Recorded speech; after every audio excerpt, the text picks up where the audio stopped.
নমস্কার প্রিয় দর্শকবৃন্দ, আমি আতাউর রহমান সর্বপ্রথম আপনাদের স্বাগত জানাই আমার এই ইউটিউব চ্যানেল আতাউরস ট্রাভেল লাইফ ব্লগে। আজ 16 জানুয়ারি 2026 আমরা সবাই মিলে চলেছি ব্যাঙ্গালোরে লালবাগ বোটানিক্যাল গার্ডেনে। এই ভিডিওতে আমরা আপনাদের দেখাবো লালবাগের 219তম পুষ্প প্রদর্শনী, যা 16 জানুয়ারি থেকে 26শে জানুয়ারি পর্যন্ত চলবে। এটি আমাদের 26শে জানুয়ারির মহান প্রজাতন্ত্র দিবস উদযাপনের একটি গুরুত্বপূর্ণ অংশ। আমরা দেখতে দেখতে লালবাগের ভেতরে প্রবেশ করে গেছি। 1970 সালে হায়দার আলীর উদ্যোগে লালবাগ সূচনা হয়। কাশ্মীরের মনোরম মুঘল গার্ডেনগুলির সৌন্দর্য দেখে অনুপ্রাণিত হয়েই তিনি এই উদ্যান নির্মাণের পরিকল্পনা করেন। পরবর্তীকালে টিপু সুলতান তার সুযোগ্য পুত্রর পৃষ্ঠপোষকতায় লালবাগ আরও বিস্তৃত ও সমৃদ্ধ হয়ে ওঠে। লালবাগে বর্তমানে প্রায় 1800 প্রজাতির বিভিন্ন উদ্ভিদ পাওয়া যায়, যার মধ্যে অনেক গাছই শতাব্দী প্রাচীন। এখানে রয়েছে একটি সুন্দর পুকুর, মনোমুগ্ধকর ফুলের ঘড়ি যাকে ফ্লাওয়ার ক্লক বলা হয়, এবং আকর্ষণীয় ফোয়ারা যা দর্শনার্থীদের কাছে বিশেষ আকর্ষণের কেন্দ্রবিন্দু। লালবাগের আরেকটি বিষয় হলো এখানে অবস্থিত একটি বিশাল শিলা, যা প্রায় 300 কোটি বছর পুরনো। পৃথিবীর প্রাচীনতম শিলাগুলির মধ্যে অন্যতম। এই শিলা লালবাগের ভূতাত্ত্বিক ও বৈজ্ঞানিক গুরুত্বকে আরও বাড়িয়ে তুলেছে। লালবাগে আসার আমাদের প্রধান উদ্দেশ্য হলো এই বছরের পুষ্প প্রদর্শনীর থিম, যেটা থিমের নাম দেওয়া হয়েছে তেজস্বী বিস্ময়, যা প্রখ্যাত সাংস্কৃতিক ও প্রকৃতিবিদ কেপি পূর্ণচন্দ্র তেজস্বীর প্রতি শ্রদ্ধার্ঘ।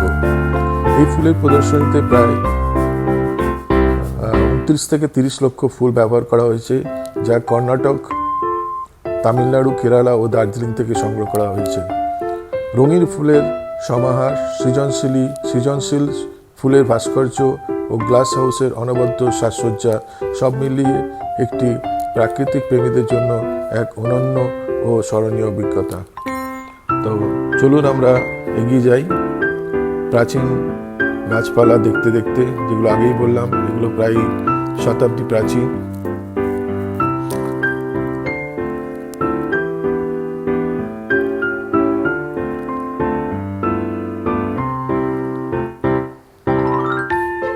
লালবাগের মোট আয়তনটা আগে আপনাকে বলেছি 240 একর, অর্থাৎ প্রায় 0.97 বর্গ কিলোমিটার।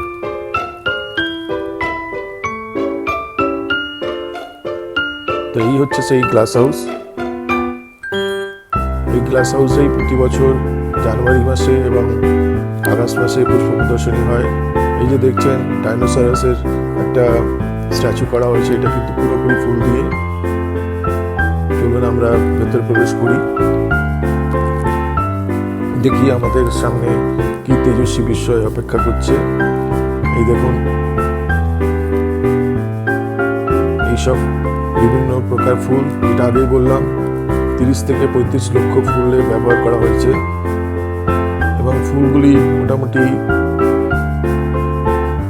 95 টাইপসের ফুল এখানে দেখা যাচ্ছে। প্রথমে বোর্ডে আমরা দেখলাম, ইনি হচ্ছেন সেই কেপি পূর্ণচন্দ্র তেজস্বী। দেখুন ফুলের সমাহার, যেগুলো আপনাদের বলছিলাম 30 থেকে 32 লক্ষ যে ফুল এখানে আছে ব্যবহার করা হয়েছে, তার ভিতরে 27 লক্ষই কিন্তু কর্ণাটকে উদাহরণ। দেখুন ফুলের মাঝে মাঝে সব ফুলের টাইপগুলো লেখা আছে, এটা কোন গোত্রের কোন জাতীয় ফুল সেগুলো লেখা আছে। যেগুলো বললাম 95 টাইপস ফুল ব্যবহার করা হয়েছে, খুবই সুন্দর। আপনারা দেখতে থাকুন।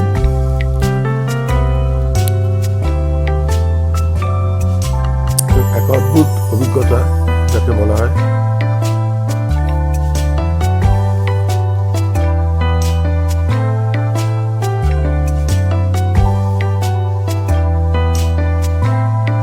দেখুন, আপনারা চাইলে ভিডিওটাকে ফ্রিজ করে ফুলের নামগুলো দেখতে পারেন, তাদের সঙ্গে পরিচিত হতে পারে।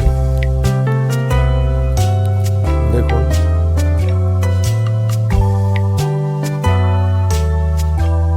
এখানে প্রচুর নামের যে ইয়েগুলো করা আছে, দেখুন উনি বসে আছেন তার স্ত্রীর সঙ্গে। যেটা আমি বলেছিলাম প্রথমে, উনি একটা বিরাট সাহিত্যিক ছিলেন, লেখক ছিলেন এবং প্রকৃতি প্রেমীও ছিলেন। দেখুন পুরো সুন্দর একটা পাহাড়ের ঢালে একটা ছোট্ট বাড়ি করা হয়েছে। অর্থাৎ উনি ওনার জীবনযাত্রায় বিভিন্ন প্রকৃতির সঙ্গে এত সুন্দরভাবে মিশে গিয়েছিলেন, সেগুলোই কিন্তু তার লেখায়, তার উপন্যাসে তিনি তুলে ধরেছেন। তো সেই তার থিমটা যখন এখানে প্রকাশ পেয়েছে, তো তাকে পুরোটাভাবে যতটা পারা হয় সেইগুলো নিয়ে এসে এখানে ফুলের মাধ্যমে সেগুলো তুলে ধরা হয়েছে। উনি দেখুন ক্যামেরা নিয়ে দাঁড়িয়ে আছেন, মিস্টার তেজস্বী। দেখুন সব নামগুলো সব কন্নড় ভাষায় লেখা। দেখুন একটু জল কিভাবে জলের ব্যবহার করা হচ্ছে, মাটি থেকে জল তোলা হচ্ছে। আপনারা দেখতে থাকুন। ছোট্ট একটা স্কুটার এখানে ঘুরে বেড়াচ্ছেন।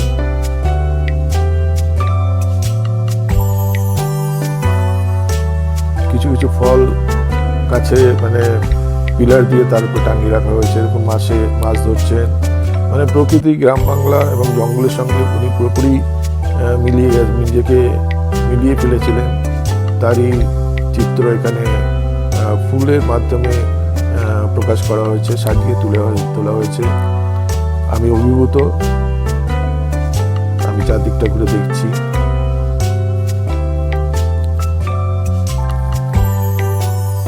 বিরাট ব্যাপার। কন্নড় ভাষায় লেখা আছে বলে আমি কিছু কিছু জিনিস বুঝতে পারছি না। হ্যাঁ, আরেকটা কথা বলা হলো না, এখানে এন্ট্রি ফিস হচ্ছে 80 রুপিস এই লালবাগে, যেটা নর্মাল ডেজ। আর উইকেন্ডে এগুলো 100 রুপিস হয়ে যায়। আর বাচ্চাদের জন্য 30 টাকা। যেটা আপনাদের আগে বলছিলাম, লালবাগের আয়তন প্রায় 1 বর্গ কিলোমিটার। তার এই যে গ্লাস হাউসটা একেবারে সেন্টার অফ লালবাগে অবস্থিত। তো এটা যেতে গেলে একটু আপনাদের হাঁটতে হবে। মানে যে কোনো যাদের 4টে কি 5টা মেন গেট আছে, সেখান থেকে দৈর্ঘ্য প্রায় 500 মিটারের মতো। তো যাদের পায়ের ব্যথা, দেখুন ফুলগুলো দেখুন, বিভিন্ন টাইপের ফুল, লক্ষ লক্ষ ফুলের সমাবেশ ঘটেছে। তা যাদের পায়ে ব্যথা তাদের একটু কষ্ট করে যেতে হবে। তবে এখানে এদের একটা ছোট্ট ব্যাটারি চালিত কার বা বাগি আছে, কিন্তু তার নাগাল পাওয়া খুবই দুষ্কর, কারণ হচ্ছে সংখ্যায় খুবই কম। দেখুন ইনি বসে আছেন, নিজের শিল্প সৃষ্টি, সাহিত্য সৃষ্টি এবং উপন্যাস লিখতে ব্যস্ত মিস্টার তেজস্বী, পূর্ণচন্দ্র তেজস্বী। এত ফুল একসঙ্গে আমি আমার জীবদ্দশায় আজ পর্যন্ত দেখে উঠতে পারিনি। সত্যি স্যালুট করতে হয় যারা এই পুষ্প প্রদর্শনীতে দিন রাত মেহনত করে এই পুষ্প প্রদর্শনী আমাদের সামনে তুলে ধরেছেন। দেখতে থাকুন। এই যে বলছিলাম আপনাকে, দেখুন কিছু ফলের দৃশ্য, কিছু ছোটোখাটো গ্রামীণ অভিজ্ঞতা। পার্টিকুলারলি এই ছবিটায় কিন্তু বিভিন্ন রকমের শস্য দানা ব্যবহার করা হয়েছে ওনার ছবি মানে প্রতিমূর্তি তুলে ধরার জন্য।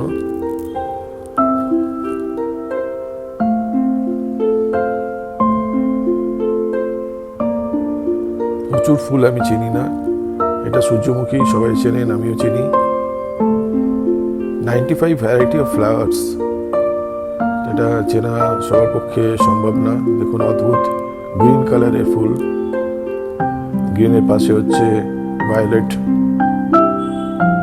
তারপর হালকা পিঙ্ক,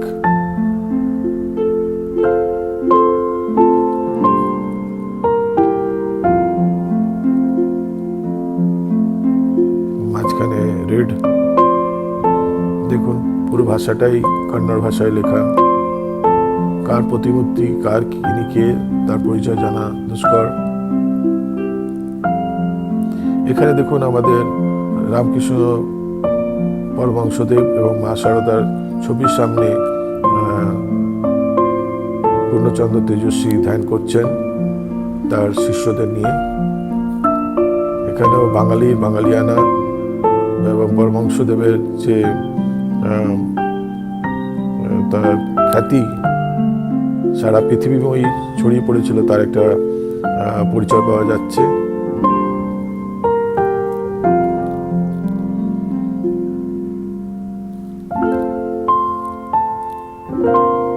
দেখুন কি সুন্দরভাবে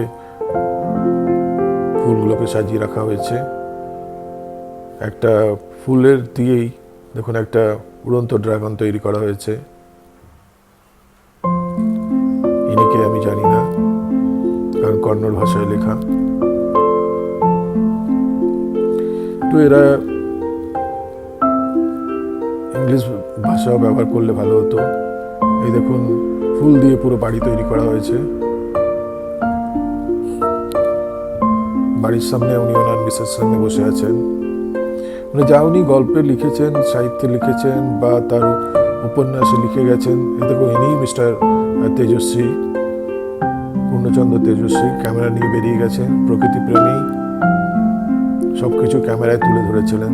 সেখান থেকেও কিছু কিছু ছবি তার পুস্তকে পাওয়া যায়, সেইগুলো দেখেই মনে হয় এই পুষ্প প্রদর্শনীতে ব্যবহার করা হয়েছে। দেখুন পুরোটাই পুষ্প প্রদর্শনীর একটা গ্ল্যান্স।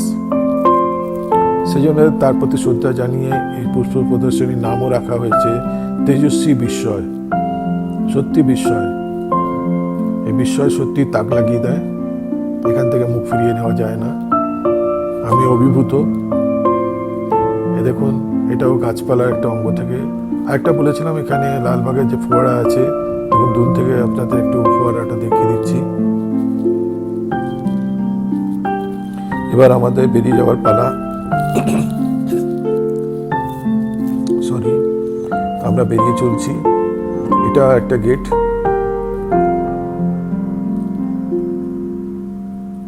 দেখুন শতাব্দী প্রাচীন গাছপালায় বেষ্টিত লালবাগ।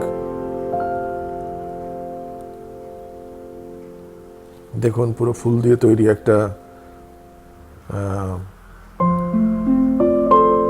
দেখুন কি সুন্দর পাখি তৈরি করা হয়েছে। দেখুন হাতি, পুরো ফুল দিয়ে। এই জন্য বললাম না আপনাদের যে লাখ লাখ ফ্লাওয়ার কোথায় গেল, সেই এখানেই সব ব্যবহার করা হয়েছে। একটা জঙ্গলের ছোট্ট দৃশ্য, সেখানে রয়্যাল বেঙ্গল টাইগার, সাদা বাঘ সবই আছে। তো আমরা এগিয়ে চলেছি মেন গেটের উদ্দেশ্যে। আমরা কিছুক্ষণের মধ্যে এখান থেকে বেরিয়ে যাব। এই যে আপনাদের দূরে ডান দিকে যে রকটা দেখছেন, একটু পরে বলছি, এই যে দূরে ডান দিকে যে শিলা রকটা দেখছেন, এটাই কিন্তু 300 কোটি বছর পুরনো। দেখুন বিশাল, এটাকে কিন্তু লালবাগ রক বলা। এই বাগ্গি বা আপনাকে মোটর কারের কথা বলছিলাম, এটা পাওয়া যায় না। যাতে পায়ে ব্যথা তারা একটু ভাবনা চিন্তা করেই আসবেন। ভিডিওটি দেখার জন্য আপনাদের অসংখ্য ধন্যবাদ জানাই।